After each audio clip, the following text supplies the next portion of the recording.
Bonsoir, bonsoir les amis de Un moment avec Sandrine. Bonsoir vous tous ceux qui nous suivez depuis partout dans le monde et bienvenue sur votre émission A Moment with Sandrine avec moi, votre fidèle amie Sandrine Sama. Et nous voici encore très heureuses, comme je disais, de vous savoir si nombreux entre eux de nous suivre. Et aujourd'hui, vraiment, nous allons parler de quelque chose de très important. Voyez les amis, nous sommes là. Dans la communauté, à chaque fois, Toyo Kakama Solo, à chaque fois, on se pose des questions ou un moment avec Sandrine, de temps en temps, allez devoir Yako Kendeko Luka, ceux qui sont mieux placés, de nous parler, de nous expliquer un tout petit peu, de nous éclaircir, voilà.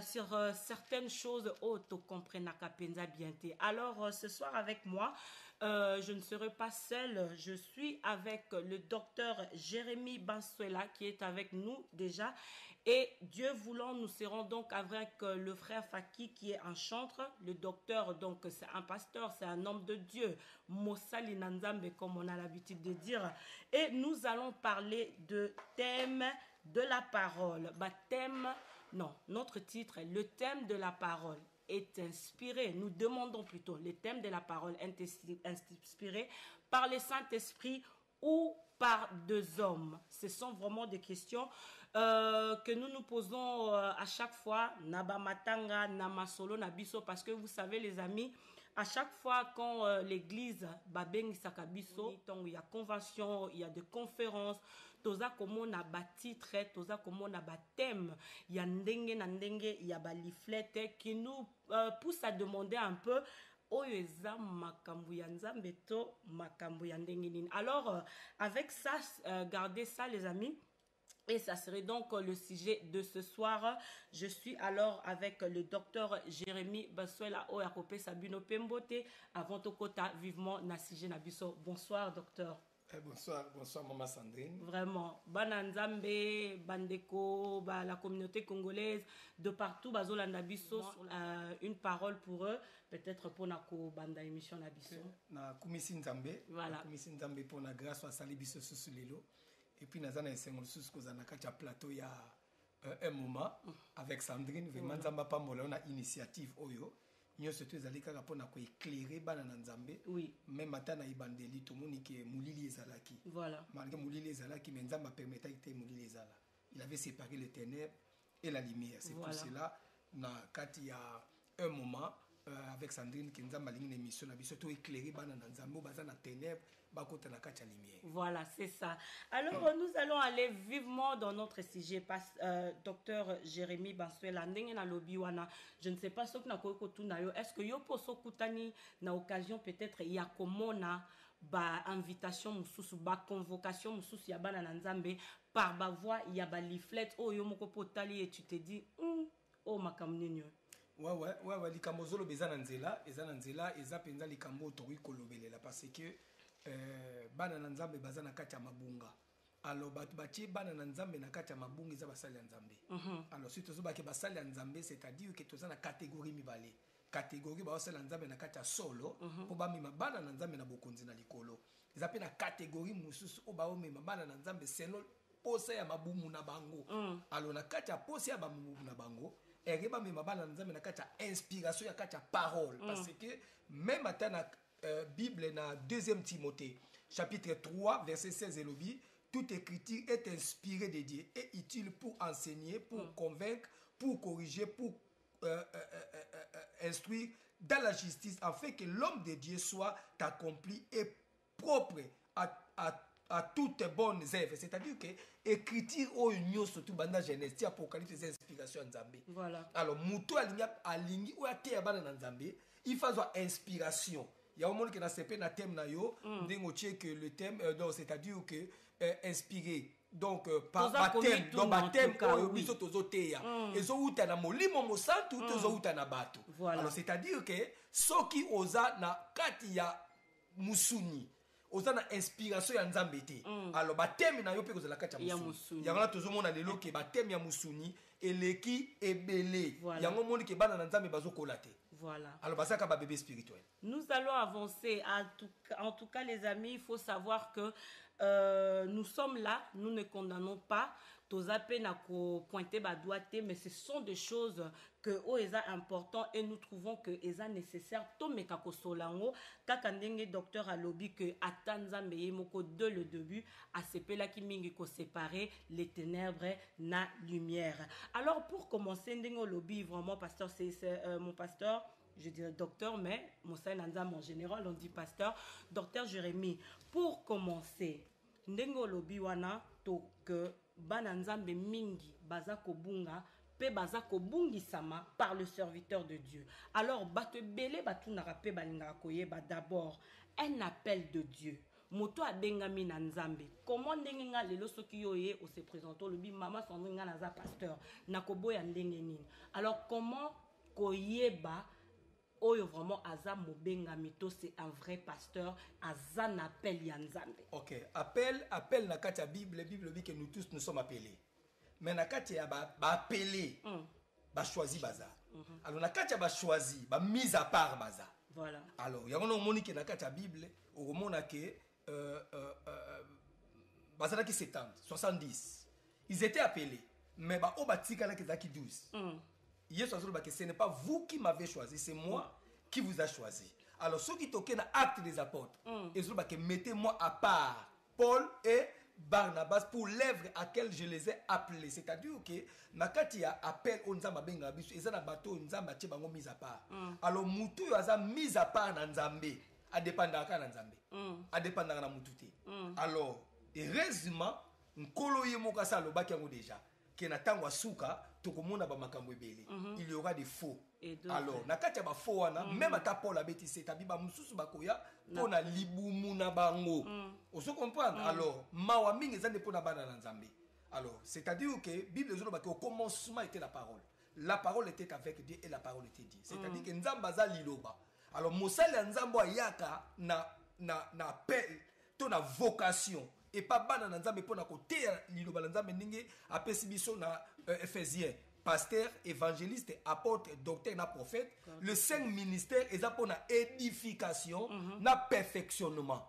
Alors c'est-à-dire que na kati perfectionnement to zomona ke kiti okoko ko somba kiti na yo kiti soke baby ou bien toboki ozana bezo bwa kangote. Alors, au kozonge pas muto asala kiango, c'est-à-dire un menuisier. Asa capable ya ko réparer sous kit wana pour zonga lisusu ndenge ezalaki. Yango no moni ke perfection yango wana. Donc mutu na kata jardin d'Eden asa abungaki, akomaki déjà na bokaboni na nzambe na kati ya masumu. Alors na nzela ya Yesu, nde sikoyo biso to yepoto zonga na vie oto zalaki nango na kati ya jardin d'Eden. Yango na a établi les 5 ministères pour na perfectionner, c'est-à-dire que mutazonga na état moko ya sainteté, na état ya sanctification, na état ya purification, mais mutako iko zonga na état wana ya autolobité, soki aza édifié te. Alors akozala édifié na masapoté, akozala édifié na makambu ya bomototé, akozala édifié na posa ya yete, ou bien akozaka édifié na parole de Dieu. Alors yango no moni ke mingi ba bungi parce que ba la parole te. Si tu dis que la parole, c'est-à-dire que la parole est en Nzambe, ba Nzambe. Voilà. Alors ça c'est très bien expliqué. Naïf Sakibino vraiment, s'il faut le faire, il faut le faire avec quelqu'un qui va vraiment nous expliquer très bien. Alors wana eza nengo lobi pour reconnaître un vrai serviteur. Alors à ta bonne expérience personnelle, avant to kota na baptême na biso, okoko yebisa biso la façon donc Dieu parle na ba obaza ba mise à part wana poye ba que siko ekomi temps nanga na tele mape na servir. Alors c'est-à-dire que bilembo eza elembo ya liboso to koyeba na mosali ya nzambe eza kobanga aza na crainte ya nzambe. Alors nzambe akotika mutu indifférent. Il faut mutu nazala mutu aza na crainte, aza na obéissance et puis ami pesi na makambo nzambe. C'est-à-dire que biloko misato crainte, obéissance na sacrifice. Alors, ce qui m'a na crainte, obéissance, na sacrifice, jamais. Donc, et cela c'est que ça mosala nzambe. Alors mosala nzambe monte sa magana bilembo ya bonzambe na katina. Il faut bonzambe moni sama parce que Bible dit que Dieu est esprit. Alors tant esprit nzambe yaka na kati ya mutu, changement fait compte la kati ya mutu na tout d'abord. après tant tokomona changement nde tokomona siko ke mutu wana akomema batu par rapport ya liloba na nzambe akomema batu na makambo mbongo te nde tozomona lelo akomema batu makambo te ke ya thème ya ye moko acheke ono venez vous allez découvrir la poitrine de la buzoba. Vraiment, nous allons y arriver. Alors, comme ce soir, vraiment, Tolinga qui peut to solo la Tolinga qui te zalanan de konabiso pe moyembi, parce que tout ça, ça concerne l'église aussi. Baza pe parmi bat oyo, na ebite sona lo bazo bungi sape bananzambe to bazo mema bato pembe nyanzambe. So ito bito solo la ozali docteur, vous êtes pasteur, to solo moi muke par rapport ya bayembi. Alors, différence nini tokoe kotuna ezalaka na moyembi oyo ayemba kaka na église. Tona bayembi oyo tokoe ko bengango professionnel ou peut-être à robimisa CD à kotambola pona ko évangéliser par rapport ya musique naie. OK. Différence entre différence ezali ya moyembi parce que tout d'abord moyembi faza na nzambe tozo wakawana faza na parole. Alors so za la parole te koyembe za voix te parce que ceux qui t'occupent na mokili to mona pe ba musicien bazo yemba na ndenga mokiete. Ozo comprendre alors eza voix te. Et ça c'est-à-dire que ozala na nzambe kati na yo lokola nzambe apesaka inspiration ndaba la ko inspirer yo banzembu na kati ya liloba na nzambe pona komima batu na présence na ye yango na biki asali bango ba adorateur ba adorer ye pe ba kota biso na kati ya présence ya nzambe. Alors lelo tozomona ke bazo kota biso na kati ya présence ya nzambe te pona nini et komi siko copie ba copie eza trop do azana voix na ye. Alors banzembo ese yembama net ba yawe na bibele to yemba ngo yawe na bibele yawe abimisi sidi lisusu da yawe na bibele. Comment expliquer ça? Ah, is that wrong? That wrong.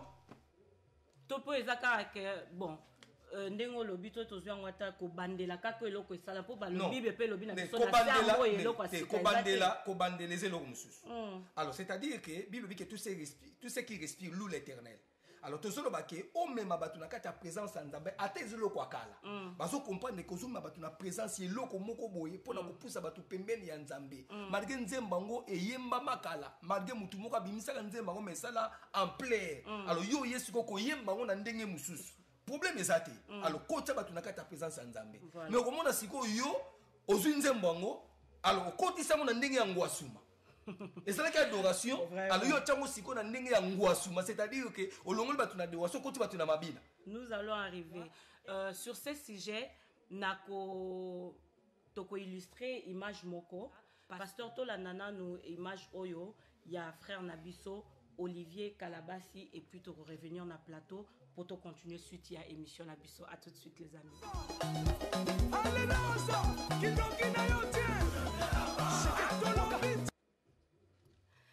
Bon retour sur ces plateaux, sur votre émission Un moment avec Sandrine, avec moi, votre amie Sandrine Sama, et bien sûr avec le docteur Jérémy Baswela. Totali ba image wana avant que tout kene musika, un mot par rapport à la musique qui ande konabiso Olivier Kalabasi. Tout le baka ke ndeko aso beta musique na ndenge na ye. Ponanga, eza pona batu msute. Mutu mutu azana conception na ye. Alors ponanga azo beta musique na ndenge na ye. Vous comprenez? Nandenge na ye mais nandenga bonzambe te nandenga bonzambe te nandenge na ye so nandenge na pourquoi ba ye ko li batuni Yesu ba bi montre nous comment à prier. Yesu alobi voici comment vous devez prier. Notre Père qui est dans le ciel. Que ton nom soit sanctifié et que ton règne vienne. C'est-à-dire quoi? C'est-à-dire que Nzambe azana besoin na bomo inabiso tangu nyoso tu a régné. Vous comprenez? Tata wa biso zali olikolo. C'est-à-dire que biso faut reconnaître que mutaza likolo ya makambu nyonso eza Nzambe. Alors si ko tangu Nzambe za likolo ya makambu nyonso abi que ton nom soit sanctifié. C'est-à-dire que Nzambe tanga za kati na yo vi na yo komi sanctifié. Alors tant vi na yo komi sanctifié, mutu nzo ko régner te.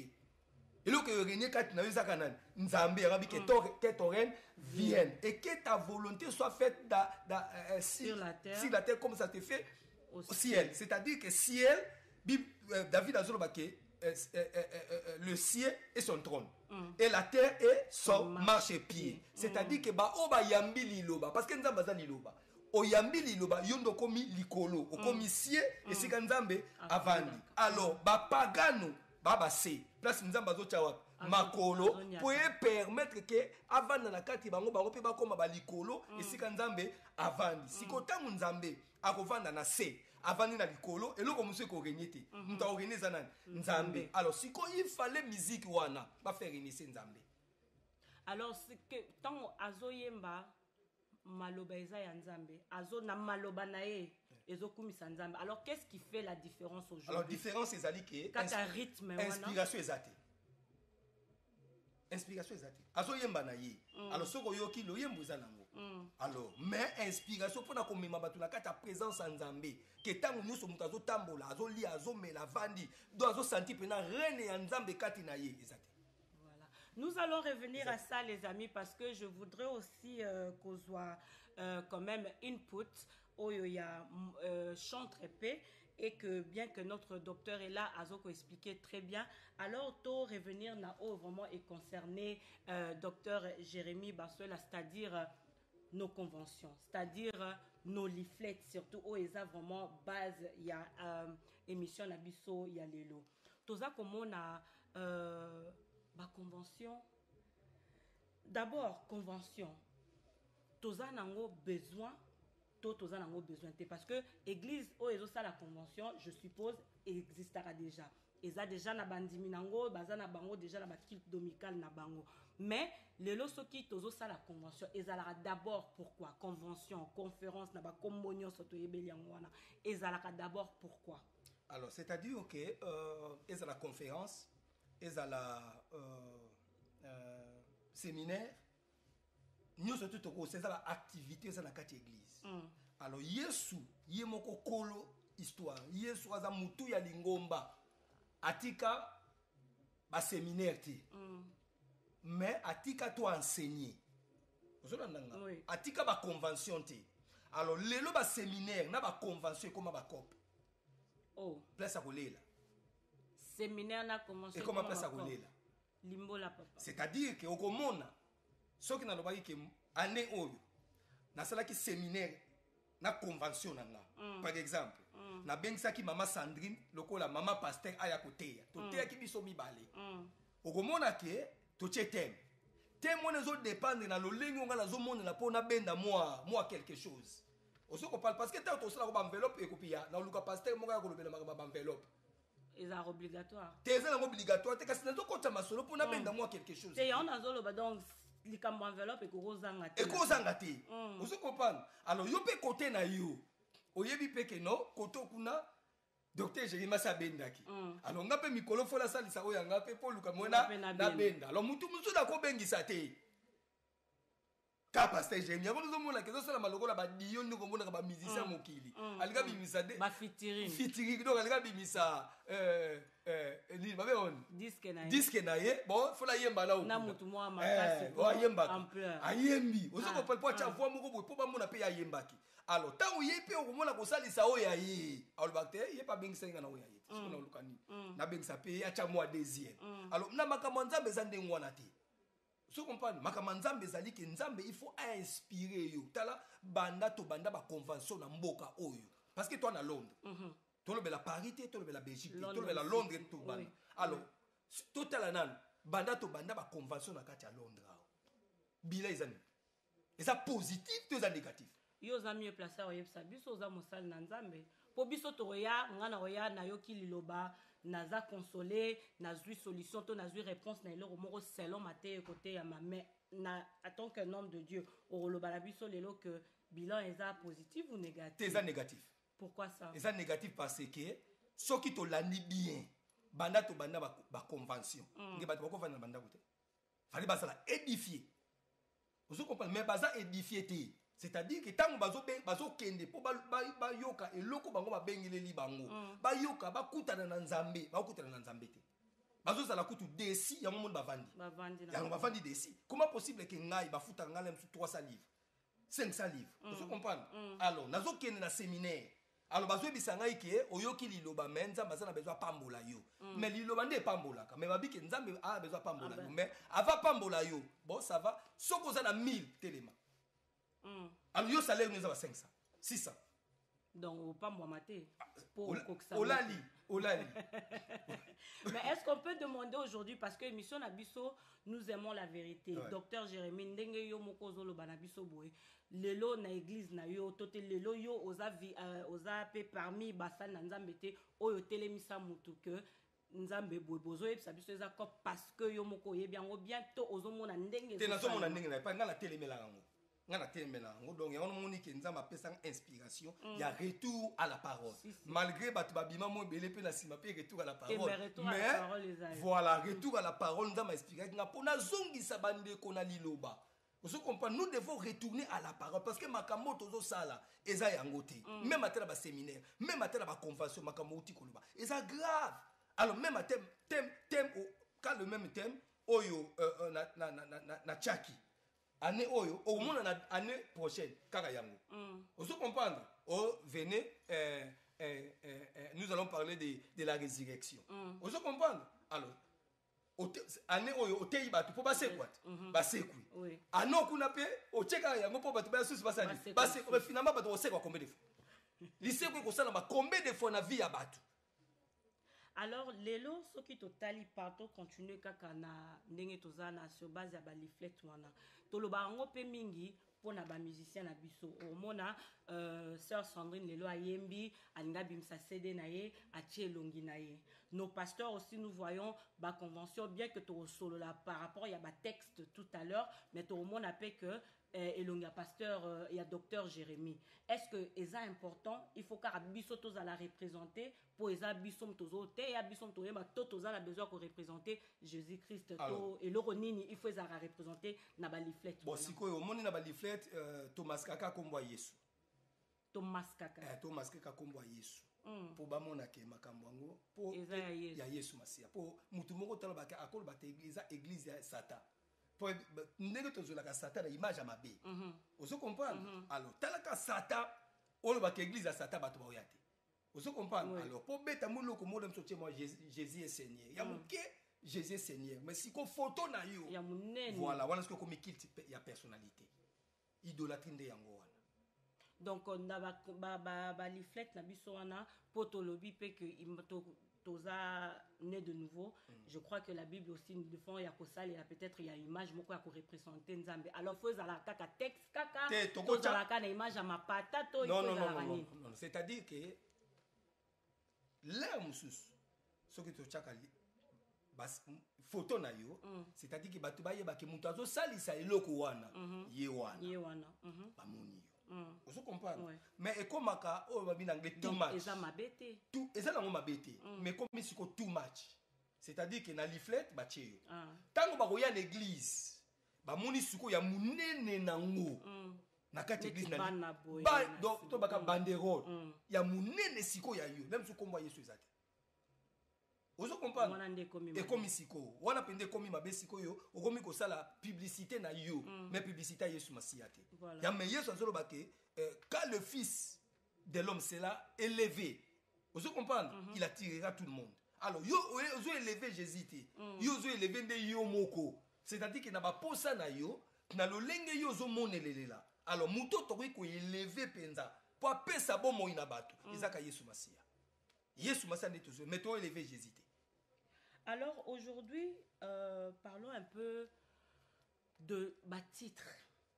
Pour na titre, idée, je crois que le Namboko EP, docteur Jérémy, vous avez eu à présenter ou à organiser quelques conventions ou soit Kosangisaba Nzambe ou Esenga qui liflete bima pour la publicité pour bandeko bayo kape baya. Alors le plus important, il y a ko chawana eza que liloba o ekoteyama tozomona nde ba titre pona ko attirer ndengo lobi wana que cop etambola bien to ami vraiment na moment tout à l'heure to ko illustrer quelques thèmes o to moni ezo défiler na ba WhatsApp to moni yango pe o ezo bengisa biso na mamboko yo pe partout dans le monde. Et le plus important ezalaka ni photo tchelo komoko sala wow likambo eko sala makuna ngai fona kende. Alors c'est-à-dire que ndele msa que libunga eza ce qui libunga ezali écriture eza eloko eza inspiré. Mosala nzambe il faut akota na kati ya inspiration ya nzambe par rapport ya thème o ya zotia. Mutazo pe sa thème eza Saint-Esprit. par rapport ya besoin ya ba brebis.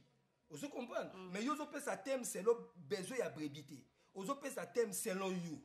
Vous comprenez? Alors l'aime sauter sur le temps. Hein? Thème sauter sur le temps. Mais tant on va to ba ko ya, on a sous thème. Yo thème. Vous comprenez? Sous thème comme sous ndengeni. Vous comprenez? C'est-à-dire azoko ka développer le ko wana té. Akene on a sous thème sur le temps mais azolo bane makamba bolingo. A thème résurrection mais azo parler likambu ya délivrance. Vous comprenez? Oh, résurrection la délivrance c'est ça biloko bibale. Faire défiler quelques thèmes oyo moko tant que tozotala ngo wana pasteur Jérémie docteur Jérémie atala ngo vraiment atanga moi muke oyo lobami na ba leaflet wana ameka koyebisa biso tala awa tomoni conférence hein croisade d'évangélisation donc thème eza les cris d'une femme déviergée. Vous comprenez? Siko cri yango ya femme déviergée. Sikoyo femme yango oto bazolo bakifo cri na ye. Eza mukolo ba déviergée ou bien azo parler sur la femme déviergée par rapport à église ou bien femme déviergée ou bien peut-être nazo yebate. Alors batem on les a batem moko diabolique. Alors nzambe aza na kati ya virginité à moi cité. Vous comprenez? C'est-à-dire que nzamba yebi que moi signon surtout fa bota. Mais avant bota, c'est-à-dire que tant yo bota mo la vierge. Mais avant bota, il faut la dévierger. Et ça dépend de nzambe te makamba nzambe za makambu ya seti, eza makamba motema. Voilà. Vous comprenez? Alors soki to tiki makamba motema, toki na makambu mususu. Alors wana komi pena dombeba, ozomona ke makambu ya kisatan apenda nde yango wana. Tomoni yango wana a mususu tomoni les 5 choses que Dieu n'a jamais vues. Alors, est-ce que Zana Makambo Nzamba monateye mokeli? Eza ba fanti. Yakola dit que Nzambe amona quand même ata fumi ya mwindu na kati ya libanga ya mwindu na mulili. Voilà. Alors ce que zo ba que les 5 choses Dieu n'a jamais vu. Alors sikoyo Nzambe nini wana bon bango moko ba yebile mtu parce que ba Nzambe bazebele. Vous comprenez que ça dit que boza la banzambe mususu liboso na ngai. C'est-à-dire que leo mususu bazocha terme na ya Nzambe ya banzambe wana. Non le Dieu d'Abraham, d'Isaac et de Jacob, c'est lui qui a créé le ciel et la terre, c'est lui qui avait séparé l'eau et la terre. Même Nzambe wana te. O ya tel misaka moi na ngomba ya Gabao. Vous comprenez atambola na Moïse, atambola na Josué. Non. Hein? Donc ils ont Nzambe na bango. Bomanzambe oyeba. Voilà. Oko manzambe oyeba na ndenge. Yaona lobike basala banzambe na bango. Siko c'est-à-dire que tant yo so bo avant yo siko oyeba na il faut bo manzambe. Pour ba déclarer bisonet na lifet oyo tomoni awa ministère de la parole de feu. Donc 3 grandes journées d'enseignement sur Kobo Manzambe oyebana. En tout cas, net item aboué, est-ce que vous pouvez la développer? Vous développez pas un parce qu'il faut bon manzambe. Na yebite parce que même ata Jacob abunda na nzambe. Vous comprenez? Tout ça ba puis na kacha Bible Jacob abunda na nzambe, mais entre Jacob na nzambe na buka kimunima. Eza nzambe. Alors siko yo muto akeli yo ke ko buka ye, ba Samson kutu, ba zagi ata donc c'est-à-dire que nzamba pese nguya, mais liboso ba Philistin to moni ke ba katie suki, mais mutazongi sa nguya ya Samson. Eza nzambe wana. Alors yo siko lelo nzambe wana yo bomba ye po yebana. Alors siko tanga na ko yebana na mboka nanga, na village, monde entier ou bien ndenge, c'est-à-dire que muto yebana kana biloko mibale. Parce que bilobi ke c'est la bénédiction de l'Éternel qui enrichit. Alors, tant que bénédiction de l'Éternel est katnayo, alors qu'on accomplit l'élévation ne vient pas de l'Orient ni de la montagne, mais de l'Éternel. C'est-à-dire que Moutoua tombe la kamutu, pour Moutoua yebana azwa, ezanzambe. Oh, otiki nzambe, ok na balogi. Voilà. Ce qui, tout yo bobi nzambe dans d'autres termes, c'est-à-dire que ok ko simba akisi ok pa banganga donc ok na loge ko manzama quelque sorte dans bomi olongoli to lo bana ndingona parce que ngala ko longola nzambe te parce que nazo dépendre na nzambe centre na ngeza nzambe makamutu na ngeza nzambe mais ceux qui na bomi nzambe eza mawato. Alors nous avons encore demeurons chez la prostituée. Alors yemo comme takoyeba demeurons chez la prostituée. Bon sikoyo omoni sikoyo eloko ngo ezani. Voilà. Ce côté là qui est un masquage parce que tant on zamba zo pe sa thème tala bien na ba leaflet tout sur le bito zonga o komona ke ba thème nyoso te zanga ba verset Voilà. Tala siko. Yango depende ezalaki question. Thème nyonso surtout ezanga verset. Pour na nini? Omoni thème et s'appuyaka na verset. Ngala kote ya lelo na Bible ça va na ote ya thème nanga le principe des temps et de l'éternité. Na tie Genèse. Alors, pourquoi na tie Genèse? Vous comprenez? Parce que vie ya mutu et dans le jardin d'Éden. Alors, dans le jardin d'Éden, l'homme vivait dans l'éternité. Alors, si tant mutu a sali li sou nzamba lo l'éternité bimise libanda, a comme ko vivre na principe ya temps. Alors, dans le principe, il y a temps, il y a un monde qui est ecclésiaste, qu'il y a un temps pour tout. Alors, le il y a un temps pour tout. Il y a un moment où non muta comme il a lisouté de la salle. Donc, il colonel a mokili ko la 120 ans. Mais si ko nzambe na nzela ya Yesu Masia, ngazo musa mutu na kata principe ya nini, il y a éternité. Ndenga zalaka. Alors, si ko fula cha verset où ils ont concordé na thème on a pu permettre que tant on a koya na développer bana na nzambe alors basa na connaissance à likamonga na zoloba mais yo siko zoloba que demeure chez la prostituée alors siko na thème ni lem soko beta biso pe likambo Josué ndenge nani espion kendaki kokutana na la prostituée nani ra ozo comprendre bon peut-être peut prostituée le bio bazaki ope basala zela wapi verset prostituée ope basala bolamu na kati ya Bible na tango ya Jésus wana donc soki tomoni thème et que tomoni verset eza appuyé na verset T donc c'est-à-dire to boyango mais soki eloko moko aboye bimeli biso mais ndenge verset ekiminga o lisolo na zolo bekiminga mais soki siko tomoni o Marc nanana quelque chose tout ça là wana nde tokokoni wana siko koti siko yotangi yango oye parce que concordance ezali ya inspiration ya thème na ye na verset wana soki oza sur place kende koyoka ozo comprendre tout ça batu moko donc tozalaka batakoloba te ou bien ndenge mais nake koyoka nayoka na likambo oyo oyo alobeleli par rapport ya thème wana pour nga pe nazwa connaissance voilà ozo comprendre dernièrement na utayi prière babingisa inga ozo comprendre na vandi mais mosala nzamba azote ya veiller sur le veiller abi veiller eza lisumu veiller de prière eza lisumu nga na vandi azote ya veiller ya lisumu par rapport à quoi par rapport que veiller alors ba nigérien ba ghanéen ba togolais bango veiller ezalaka mukolo oyo ba exposaka ebembe comment biso tokokamata likambo wana bato ba exposaka ebembe alors to tyango na kati ya église to mema ngo na kati ya église azana libunga ana connaissance wana siko tolobaki ata kosambela na butunde eza mabe wana ezaka pona lisanga donc c'est-à-dire que mutu na mutu azoyaka na ndenge na ye po bamona yeke ayebi eza makambo koyeba te eza makambo siko nzambe na bana na ye c'est-à-dire azomema bango po bazonga na kati ya éternité makambo ngo yango wana Dieu tant aimé le monde il a donné son fils en fait que quiconque croit ne périsse point mais qu'il a vie éternelle c'est-à-dire que nzoto oyo ekozonga place euta baki mais molimo na biso to âme ekozonga elata nzoto ya nkembo po ekota na kati ya éternité alors na kati ya éternité on ezosenga liloba ya solo liloba ya nguya liloba oyo ekoki kopesa mutu vie po permettre que azonga na kati ya éternité mais liloba vie lelo eza te voilà liloba eza te même aussi ton pen total nanu moko ya suka to mentionnaki na ebandeli wana avant que tokende Cité de gloire nous dit que thème na bango ezali la poitrine de la fille de Pharaon voilà wapi verset tomoni susu verset ezali te idée ya bomoto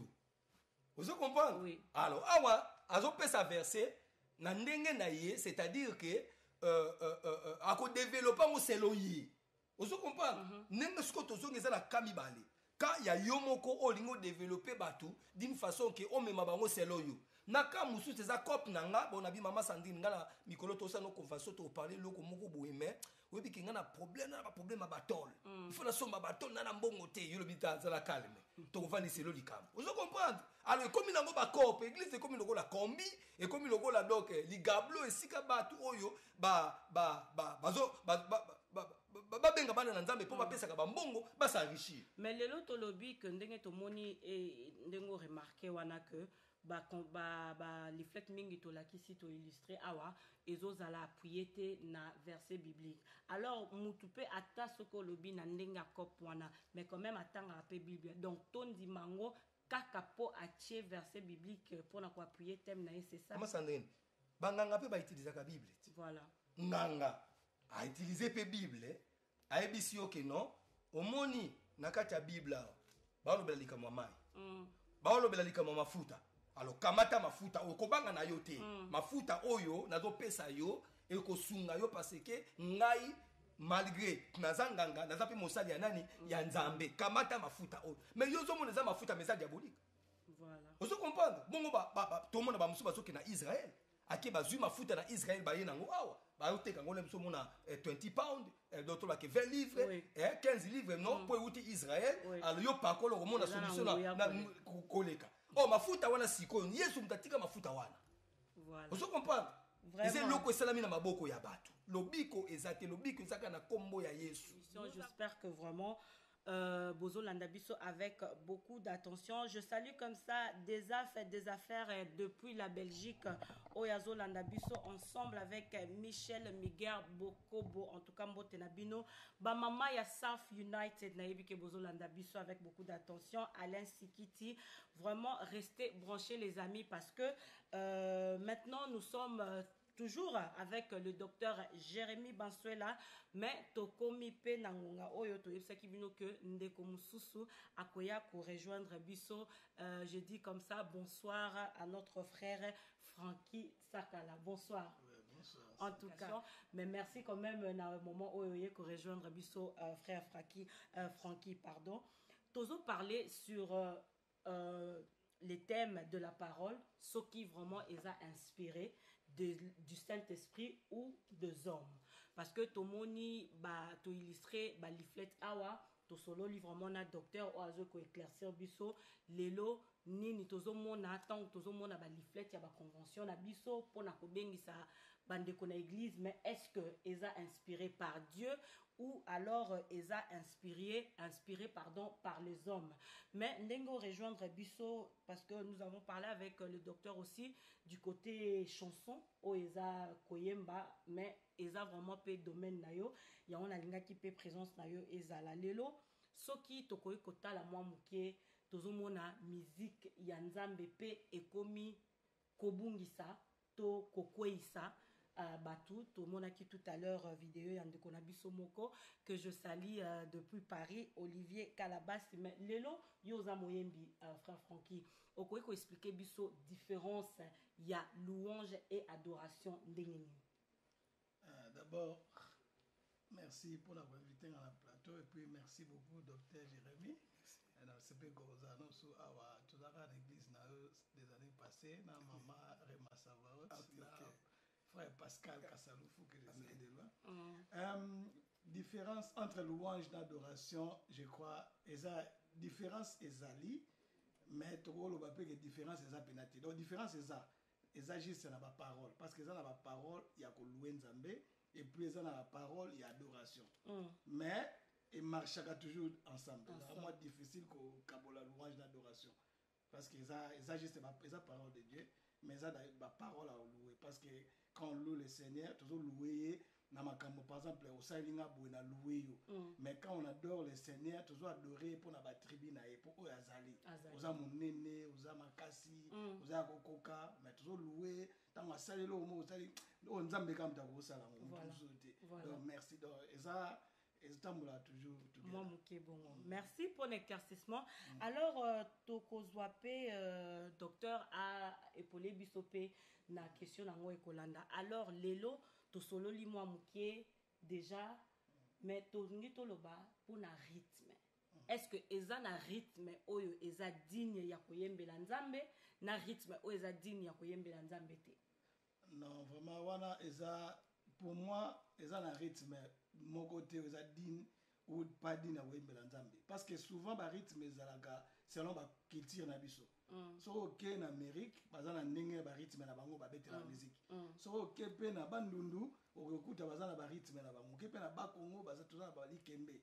Oto beti to musique eza juste différence eza la parole ne changeaka mais rythme je crois eza difficile pour na kokaboko ba ke rythme ndeza ya Nzambe rythme ya mukile je crois eza te. Même guitare eza ba même guitare ka ko utilisaka n'importe quelle musique même nombre à fil même son donc eza ka lo. Alors, docteur, on peut baksanine pour la wana. Bon, ceux qui n'ont pas azana nzela, frère azana nzela, mais loko muke na ko bakisa. C'est-à-dire que Bible est ce qui est né de la chair est chair, mais ce qui est né de l'esprit est esprit. Vous comprenez? Alors, rythme n'est pas le guida, nous avons là. Même à somme, nous avons loué nous avons dans guida. Vous comprenez? Alors, si vous avez un rythme épais, et pengu sabat. Si nous avons un alors, si nous n'avons pas un sabat, tout ce que exemple est-ce que tu as loué nous avons ou tu as adoré nous avons un rap? Qu'on rappe? Oui. Oui. Ok. Il y a ma casse, il va te Saint-Esprit, peso kita. Il y a un peu exemple, tu vois, YouTube, il va te prier dans rap. Ok. Ils ont problème. Ce que tu as bien, na makambo nyonso na ibandeli. Okomona ke rap eye na musiko. Rap eye koya. Mais okomona ke banzembu oyo ekota batu na présence ya Nzambe. Eza ndenge frère alobi par rapport ya inspiration ya parole. Vous comprenez? Mais rap eza rythme oyo ezomema batu ne loko moko boye.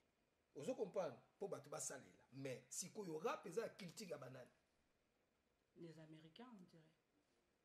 Vous comprenez? Oui. Alors, si tu l'as mis bien, au moment où ba Jamaïcain, na kuyemba na bango, si tu t'as Bob Marley, tu t'as li ba banane. Baza mwe belé, ba na rythme ya Bob Marley. Oui. Alors tu te yo comme na ba rap. Vous comprenez? Alors si koyo liboso ya Nzambe balobi ke les 24 VA bazo adorer. Alors biso ce que to côté na kati ya rythme ya adoration wana kandenge ya lobi. C'est-à-dire que na louange na bolamu moko bo Nzambe asali. Alors ce que toi adorer Nzambe na ba bien fait na ye. Alors ce que nga pena na ko adorer Nzambe na ba bien fait na ye na rap. Alors je point Moi na siko tozozonga, oui. Intervenir. Je crois faut comprendre que Bible zoba mon peuple périt par manque de connaissances. Connaissance eza eyaka. On a le bague de bandeli ba culture. Musique eza selon culture. Différence eza Bible Jésus lobi l'heure vient et elle est déjà venue où les vrais adorateurs adoreront le Père en esprit et en vérité. Quel que soit rythme na yo, ceux qui osent la parole de Dieu, parce que quand on parle en esprit et en vérité, esprit, nous savons que c'est le Saint-Esprit. Donc il faut adorer Nzambe selon l'esprit de Dieu dans aux anakata Saint-Esprit. Alors dans vérité, vérité c'est quoi? Vérité c'est la parole de Dieu.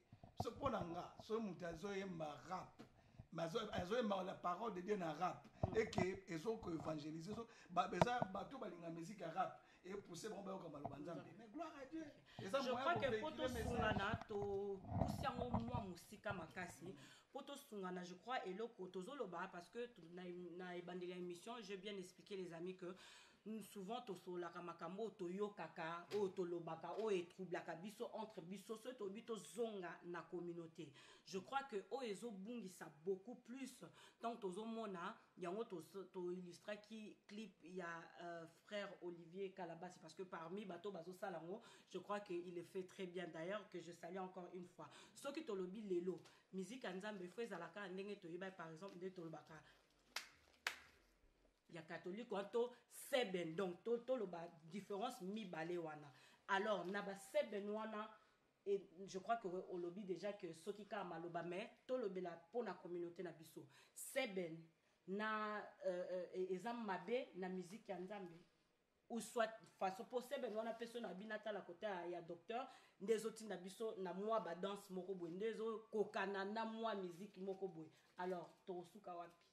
Pour moi n'habité pasteur prophète docteur Nengoloba mais pour nga nena loba gaga seben ezali rythme na biso congolaise eza musique na biso toyebike toyembaka tokoti na seben eza juste ko manifester joie donc eza na eloko moko ata mabete ke tobinela Nzambe na seben tobetela Nzambe eza mabete mais juste parole na kati ya seben wana batu ba retrouver parole de Dieu na kati et puis oza l'inspirer na Saint-Esprit eza te ko zo beta seben parce que copier kingandi ou bien copier rythme mo quelque part eza même guitariste ce n'est pas que aujourd'hui seben mo quelque part ou peut ko beta Nzambe créer Nzambe inspirer yo au beta seben peut komisa Nzambe il y a rien il y a mal. Je crois que frère Azongi na maloba msuso loba ki même na absence na ye na ebana mais frère na ça que frère Azana Nzela quand il loba ki to solo là pour na ko éclaircir bana Nzambe. Oui. Alors seben ezaka guida surtout ba seben eza lingala. Alors seben eza to loba ki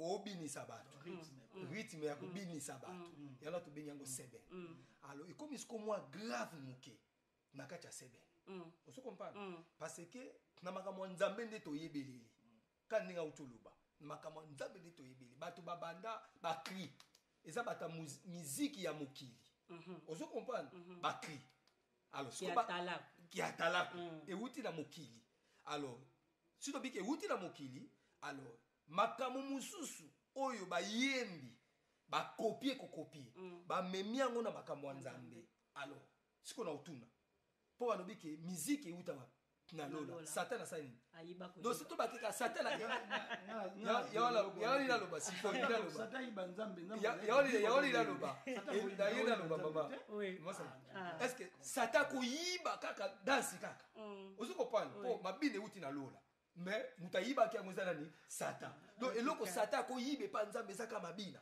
alors yango nozomona ke kopi wana ya mokili mpo balingi basepela ozo comprendre base masqué place sikoyo ya kose défoule eza te alors vomi tosala ngo na église mais tobimisa eloko moko boye koyi kosalaki bato bamona ke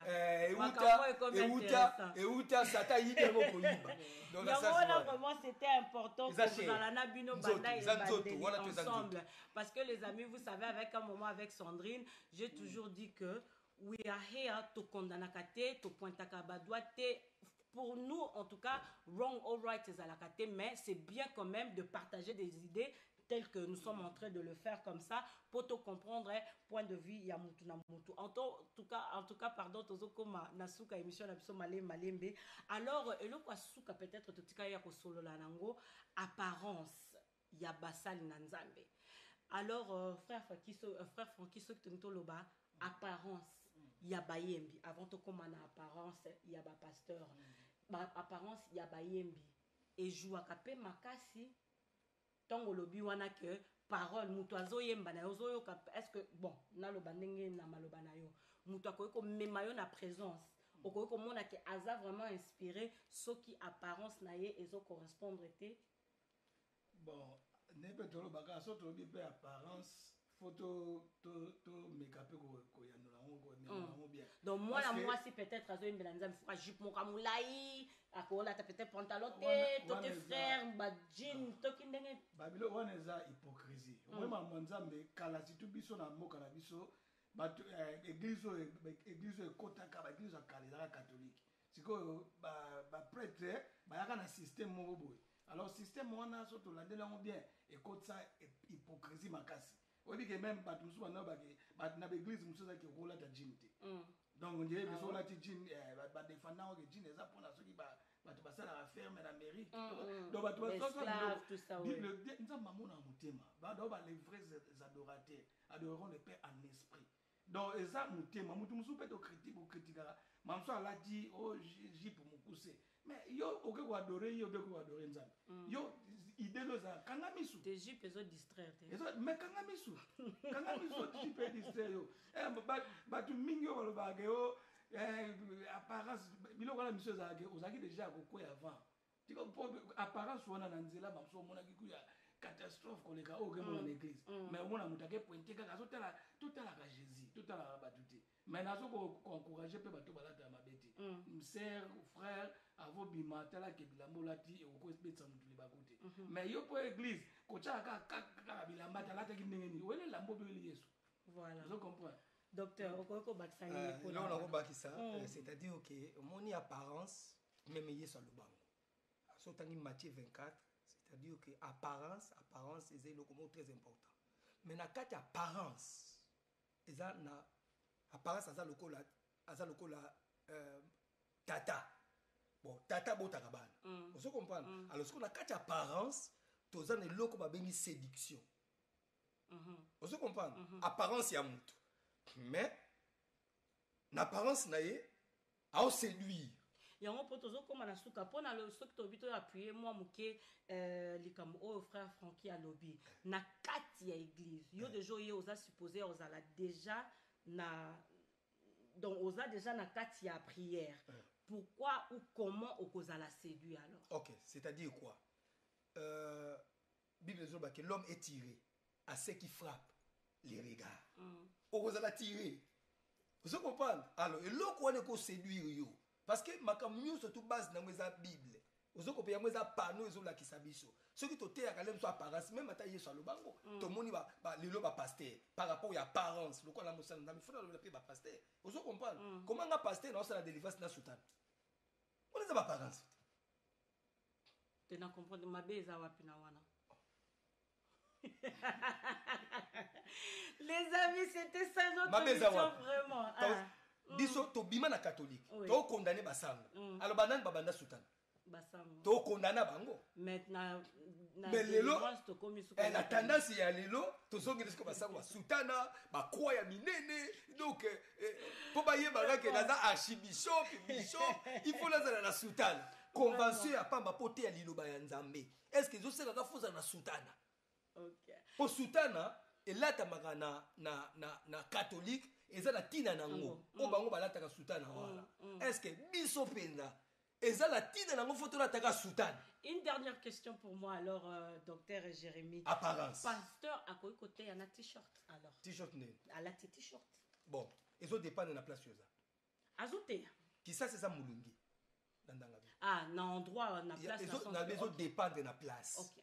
Ngana sina teya na okoka souté na longoli bilamba. Na kena ka ponte noire. C'est que pasteur séduit, ça qui peut passer. Té, wala za question ko séduit té. Yona, question ko séduit. Na komi étouffé. Donc ça ne va pas na okoka souté. Na senge skis na église. Vous comprenez? Alors, ezala ki teke na lataki ni na mukuse. Mais na za na chemise nanga. Na longoli veste nanga, na tika na chemise nanga. OK. Vous comprenez? Alors, les alliés que nazo sala bongo po na attirer bato. Mais musu c'est ça ya muto azo sala ngo po na orgueil. Po ba mona yi. Vous comprenez? Et pas de sabino que bon mitum samate po na tikali na t-shirt. Na t-shirt mais t-shirt boy ba que ça ya cher. Et ça na sensité. Et ça na sensité. Ce sont des apparences. Ce sont des choses et eux séduire bato. Vous comprenez? Comment nazo teli le bananza nazo sabato ba bien nanga. Dans la élevage, dans la boulangerie, tout le monde a yango. On a tous ça apparence, c'est ça pour nini, on attirer batou. Vous comprenez? Il y a un monde qui va servir mingi va courir na makamboana. Vous comprenez? Vous comprenez? Ah pasteur azana boui, ah azana biloko boui, ah azana boui, azana boui. Alors pasteur. Tanga rolanda ningo na suka suka, au monde qui mbeba salami. En tout cas, merci à mes invités. Merci frère Francky. En tout cas, na minute muke au rejoindre Bisso. Je crois que au balandi avec attention, zui quelque chose de la part de Dieu. Merci à docteur Jérémy là parce que la Bilogne Sombalé, je crois que c'est la toute première fois. Bolé kana émission na Bisso il y a un moment avec Sandrine, mais j'ose dire que ekozala mbala yasukate. En tout cas, chaque fois qu'on aura des questions oyeza na tina ya makambo nzambe vraiment tokosenga bino boya po bosola na biso ndenge tosololi lelo wana, c'était vraiment important.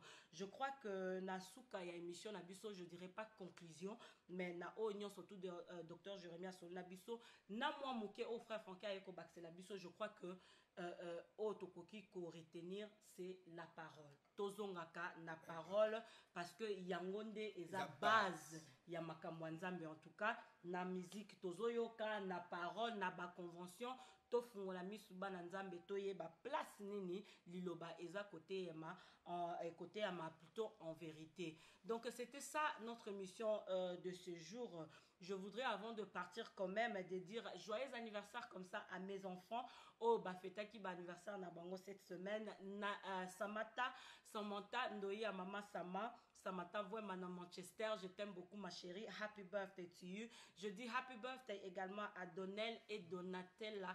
Bamapa Sabatu ya maman Mirabelle. Pourquoi pas un joyeux anniversaire à mon président Popol Mukelenge et à toi ma birthday twin Guigui Bokole et Patrick Mboyo à Paris également.